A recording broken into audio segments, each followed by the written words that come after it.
dalam satu ucapan Perdana Menteri kita kemarin, ya, beliau mendedahkan bahawa ada individu-individu penyokong kepada parti pembangkang ini yang membantah untuk kerajaan Malaysia ya terlibat di dalam membangunkan Gaza yang hancur teruk ya diserang oleh pihak yang tidak bertanggungjawab. Jadi hari ini sahabat semua, saya ingin membongkarkan kepada anda siapakah mereka, siapakah individu ini, dari parti manakah mereka. Jadi rupa-rupanya geng ini adalah geng kepada Parti Bersatu. Siapakah dia? Mari kita lihat kenyataan media ini. Tapi sebelum saya teruskan, jangan lupa juga untuk terus support Orang Dapat Channel dengan cara tekan butang subscribe, like, dan share. So, mari kita ikuti berita gempak hari ini.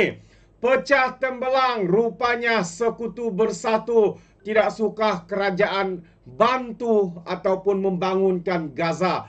Jadi itu antara satu pendedahan yang amat-amat mengejutkan kita.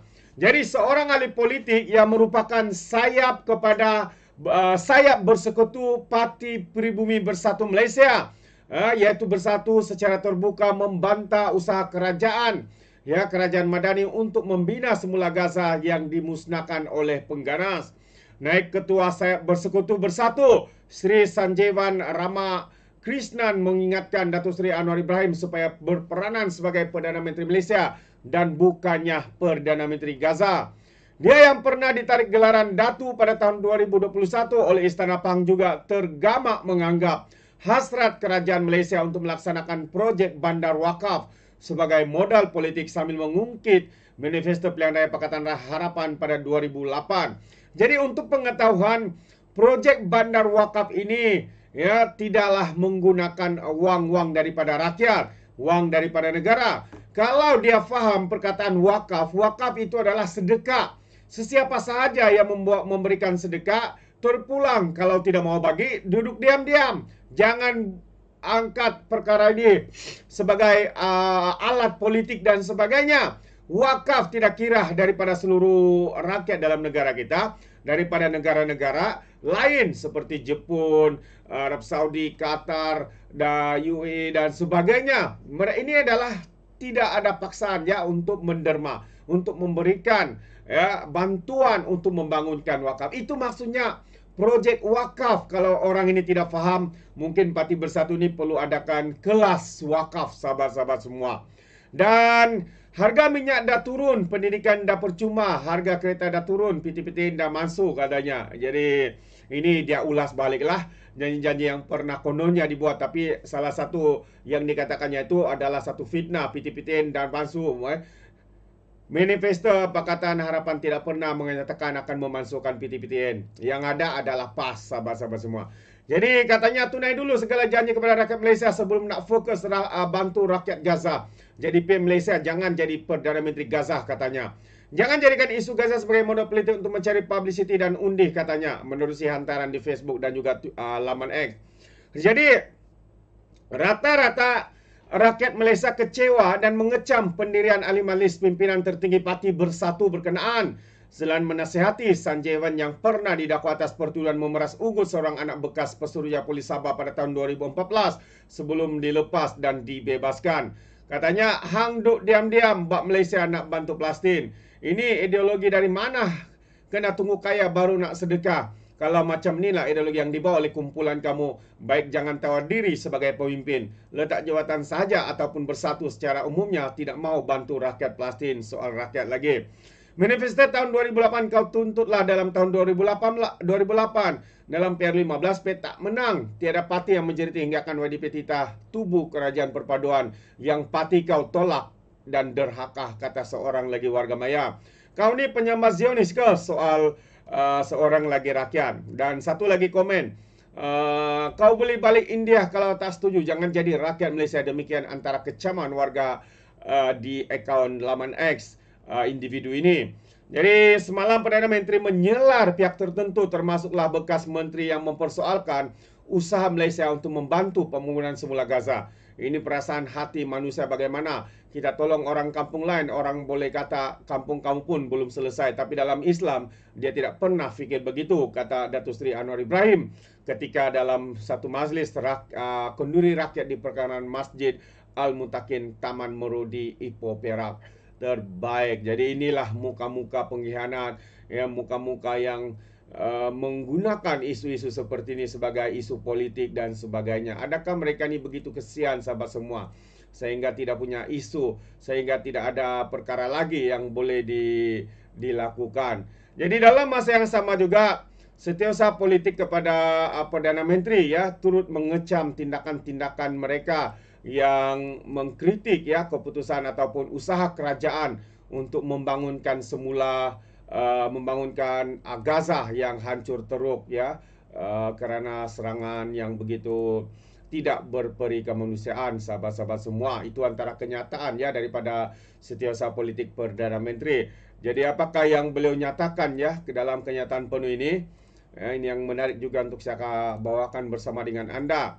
Jadi katanya, mana sudah itu? Katanya pandangan beberapa pihak yang menyanggah usaha Perdana Menteri Datuk Seri Anwar Ibrahim membantu proses pemindahan semula masjid dan sekolah di Gaza mencerminkan gejala kejahilan moral yang membimbangkan. Setiausaha Politik Perdana Menteri Muhammad Kamil Abdul Munim berkata, Malaysia tidak boleh dan tidak akan menjadi penonton dalam sejarah. Sebaliknya, negara ini telah lama menentang segala bentuk kezaliman dan penindasan seterusnya. Menerusi satu kenyataan hari ini, ya, Muhammad Kamil berkata Malaysia tidak akan berhenti untuk terus menghulurkan bantuan hanya kerana ada segelintir gerombolan berasa terlalu jauh untuk peduli. Adakah kita hanya perlu bersuara dan berjuang untuk keadilan jika ia berlaku dalam lingkungan sempadan negara saja? Jika itu logiknya, maka kita tidak sepatutnya mengutuk keras kezaliman apartheid di Afrika Selatan dahulu. Jika itu hujannya, maka kita juga tidak perlu menghantar bantuan kemanusiaan di Bosnia semasa pembantaian yang amat dahsyat di sana, katanya lagi. Muhammad Kamil juga berkata, ketika dunia membisu dalam tragedi Bosnia, Malaysia tidak hanya sekadar bersolidariti jauh dari hiruk pikuk kemelut. Sebaliknya, menghantar pasukan pengaman, memberi bantuan ketenteraan serta menyumbang sejarah signifikan untuk membela rakyat yang dizalimi dan tertindas. Jika pada ketika itu kita mampu bertindak dan mempunyai sikap keprihatinan yang tinggi, lantas mengapa sekarang kita perlu menjaga tepi kain sendiri dan mengabaikan tuntutan keadilan buat rakyat Palestin soalnya? Beliau berkata, pejuang apartheid dan bekas Presiden Afrika Selatan Nelson Mandela turut membela rakyat Palestin serta membangkitkan bahawa keadilan tidak mengenal sempadan. Maka tidak wajar jika rakyat Malaysia menentang usaha murni Perdana Menteri. Pemikir dan intelektual Palestin Edward Said juga menyebut bahawa setiap penindasan yang tidak disangka adalah keizinan untuk penindasan yang lebih dahsyat, katanya. Beliau turut membidas alasan bahawa rakyat Malaysia perlu diutamakan terlebih dahulu dan menyifatkan ia sebagai huja yang sangat malas. Sejak bila, katanya, ya, menunjukkan kepedulian kepada Palestin bermakna kita menggadai dan mengabaikan kepentingan dan kebajikan rakyat sendiri soalnya. Adakah keupayaan untuk mempunyai sikap ihsan terbatas pada rakyat sendiri, katanya.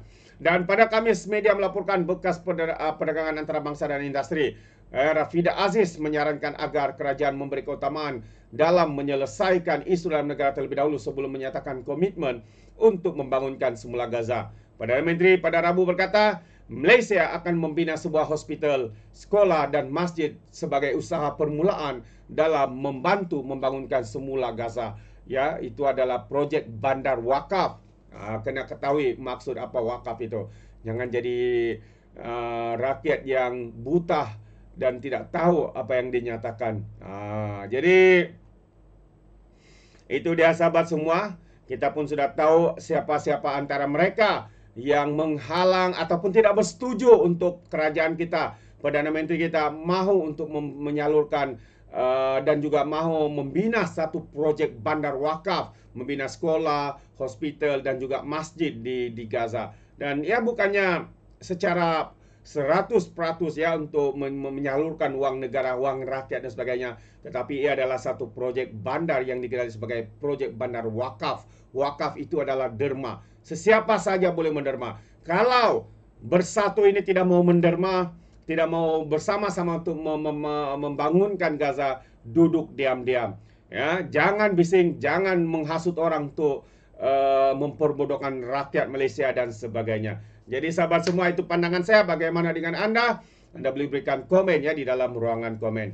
Jadi terima kasih, izinkan saya untuk mengundurkan diri. Dan seperti biasa, peribahasa mengatakan, tapapun kangkap, dua ton keinginan. Dalam bahasa Melayunya, tepuk dada, tanya selera. Sekian je daripada Oret Nampak Channel. Saya kita berjumpa lagi. Bye-bye.